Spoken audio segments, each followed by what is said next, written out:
Hi, நான் உங்கள் நவீன் விக்னேஸ்வர். லைஃப்பில் ஒரு சில டைம்லலாம் பயங்கரமான ஒரு இருள் சூழ்ந்திருக்கும். எல்லாமே எதிர்பாராத விதமாக நடக்கும். நம்ம எதிர்பார்க்காதவங்களாம் நம்மளை போட்டு ஹர்ட் பண்ணுவாங்க. எல்லாமே ஒரு மாதிரி கஷ்டமாக போயிட்டுருக்கோங்கல்ல. ஸோ இந்த மாதிரி ரொம்ப சோகமான ஒரு டைமில் பயங்கரமான ஒரு கஷ்டங்கள் சூழ்ந்திருக்கும் போது என்ன தான் நம்ம பண்ணுறது? பெருசாக ஒன்றும் பண்ண வேண்டாம். நான் சொல்கிற இந்த ஒரு லைனை முழுசாக நம்பினாலே போதும். விடியாத இரவென்று எதுவும் இல்லை, there is always light at the end of a tunnel. விடியாத இரவென்று எதுவும் இல்லையா அப்படின்னா என்ன சொல்ல வர நவீன் அப்படின்னு நீங்கள் கேட்கலாம். இருங்க சொல்கிறேன். லைஃப்பில் நமக்கு முடியவே முடியாதுன்னு நினைக்கிற மாதிரி ஒரு கஷ்டம் இருக்கலாம். என்னடா அது லைஃப், இது சுத்தமாக முடியலையே, எப்போ தாண்டா இதெல்லாம் மாறும்னு நினைக்கிற ஒரு சில கஷ்டங்கள் இருக்கலாம். ரொம்ப சோகமாக இருக்குது, அழுது அழுது கண்ணீரே வத்தி போச்சுங்கிற மாதிரியான கஷ்டங்கள் இருக்கலாம். எவ்வளோ வேணால் கஷ்டங்கள் இருக்கலாம். என்னடா வாழ்க்கை இதுங்கிற மாதிரி தோணலாம். பட் அந்த கஷ்டம் கூட ஒரு நாள் முடிஞ்சிடும், ஒரு நாள் கண்டிப்பாக விடிஞ்சிரும் அப்படிங்கிற மாதிரி ஒரு பிலீஃப் தான் இந்த விடியாத இரவென்று எதுவும் இல்லை அப்படிங்கிற ஒரு லைன். ஆமாம், நீ சொல்கிற எல்லாமே ஓகே, பட் நான் ஏன் இந்த லைனை நம்பணும்? உண்மையிலே என் கஷ்டம்லாம் முடியுமா, இல்லை நிச்சயமாக கேஷுவலாக சொல்கிறேன் அப்படின்னு நீங்கள் கேட்கலாம். இல்லைங்க, கேஷுவலாலாம் சொல்லலை. நான் சொல்கிறதுக்கு ப்ரூஃப் கூட இருக்குது. அண்ட் அந்த ப்ரூஃபை நீங்கள் வெளியே தேட வேண்டாம், உங்களுக்குள்ளேயே தேடுங்க. உங்களோட லைஃப்லேயே அந்த ப்ரூஃப் இருக்குது. இப்போது நீங்கள் ஏதோ ஒரு பெரிய கஷ்டத்தை யோசிச்சுட்ருக்கலாம், ஏதோ ஒரு விஷயத்தை நினச்சி ஓவராக யோசிச்சுட்ருக்கலாம், பயப்பட்டுருக்கலாம். பட் உங்கள் லைஃப்பை ஒரு வருஷம் 2 வருஷம் பின்னாடி போய் பாருங்கள். ஒரு 2 வருஷம் முன்னாடியோ இல்லை ஒரு 3 வருஷம் முன்னாடியோ இதே மாதிரி ஒரு பெரிய கஷ்டம் ஏதாவது ஒன்று இருந்திருக்கலாம். ஏதோ ஒரு விஷயம் போட்டு உங்களை ரொம்ப படுத்திகிட்டு இருந்திருக்கலாம். இதெல்லாம் எப்படா முடியும், ஏன்டா எனக்கு மட்டும் இதெல்லாம் நடக்குதுன்னு சொல்லிட்டு ஏதாவது ஒரு விஷயத்தை நீங்கள் நினச்சி ரொம்ப ஃபீல் பண்ணிகிட்ருக்கலாம். பட் அந்த கஷ்டமும் ஒரு நாள் முடிஞ்சிருக்கும் தானே. இன்ஃபேக்ட் நம்ம நினச்ச அளவுக்கு அது பெருசாக கூட இருந்திருக்காது. அந்த விஷயம் மோஸ்ட் ஆஃப் த டைம்ஸ் ரொம்ப சப்பையாக முடிஞ்சிருக்கும். ஆர் கண்டிப்பாக அது முடிஞ்சு நீங்கள் அதிலேருந்து மூவ் ஆன் ஆகிருப்பீங்க. இப்போ நீங்கள் வேறு ஒரு விஷயத்தை நினச்சி தான் யோசிச்சுட்டு இருப்பீங்க, கரெக்டுங்களா? ஸோ இதோட வேறு என்ன ப்ரூஃப் வேணும் சொல்லுங்கள்? நீங்கள் முடியாதுன்னு நினச்ச ஒரு கஷ்டம் ஒரு நாள் முடிஞ்சிருக்கு, நீங்கள் முடியாதுன்னு நினச்ச ஒரு விஷயம் ஆல்ரெடி ஒரு தடவை முடிஞ்சிருக்கு. அப்படின்னா அந்த கஷ்டம் முடியும் போது இந்த கஷ்டம் முடியாதா என்ன? இது ரொம்ப சிம்பிளான ஒரு லாஜிக் தானே. ஸோ இந்த கஷ்டம் கண்டிப்பாக ஒரு நாள் முடிய தான் போகுதுங்கும் போது இந்த கஷ்டத்தை நினச்சி நம்ம எதுக்கு அவ்வளோ யோசிக்கணும், எதுக்கு அவ்வளோ ஃபீல் பண்ணணும்? நீங்களே சொல்லுங்களேன்.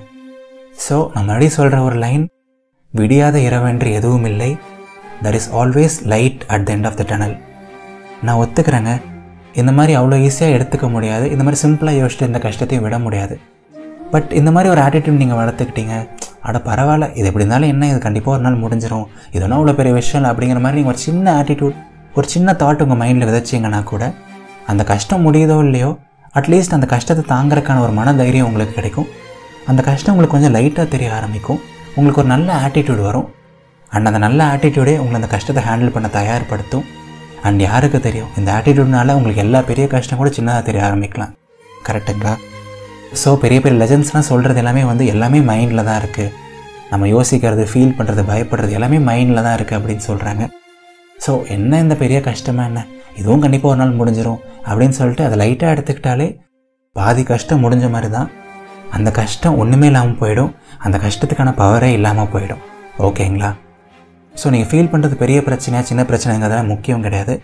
பட் அது நீங்கள் மைண்டில் எவ்வளோ பெருசாக யோசிக்கிறீங்க, அதுக்கு நீங்கள் எந்தளவுக்கு ஒரு பெரிய உருவம் கொடுக்குறீங்கிறது தான் முக்கியம். ஸோ உங்கள் கஷ்டம் அவ்வளோ பெரிய ஒர்த்து கிடையாது, நீங்கள் பயப்படுற விஷயம் அவ்வளோ பெரிய ஒர்த்து கிடையாது. அது முதல்ல நீங்கள் பெருசாக நினைக்காதீங்க.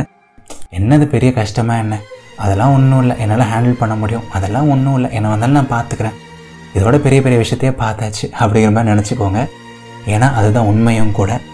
ஸோ எல்லாத்தையும் நினச்சி ஓவராக யோசிக்காதீங்க, எல்லாத்தையும் க்ளோஸ் டு த ஹார்ட்டாகவும் எடுத்துக்காதீங்க.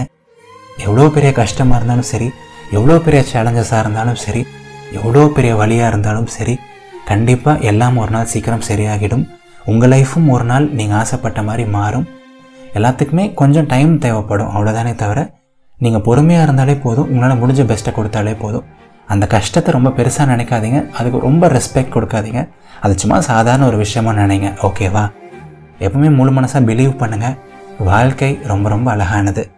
ஹாப்பியாக இருங்க, பாசிட்டிவாக இருங்க. இது நவீன் விக்னேஸ்வரின் இதயத்தின் குரல். எப்போவுமே இந்த லைனை மட்டும் மறந்துடாதீங்க. விடியாத இரவென்று எதுவும் இல்லை, முடியாத துயர் என்று எதுவும் இல்லை, வாழாத வாழ்க்கை என்று எதுவும் இல்லை. நீங்கள் இன்னும் இதயத்தின் குரலை இன்ஸ்டாகிராமில் ஃபாலோ பண்ணல அப்படின்னா கண்டிப்பாக ஃபாலோ பண்ணுங்கள். நான் ஒவ்வொரு ஃப்ரைடே நைட்டும் 9 மணிக்கு லைவாக வருவேன். லைவாக நிறைய அழகான விஷயங்கள் பேசுவேன், பாசிட்டிவாக பேசுவேன். ஸோ அதை மிஸ் பண்ணக்கூடாதுன்னு நினச்சிங்க அப்படின்னா கண்டிப்பாக இன்ஸ்டாகிராமில் ஃபாலோ பண்ணுங்கள். இன்ஸ்டாகிராம் ஐடி இதயத்தின் .குரல். லிங்க் டிஸ்கிரிப்ஷனில் இருக்குது. Tata bye bye.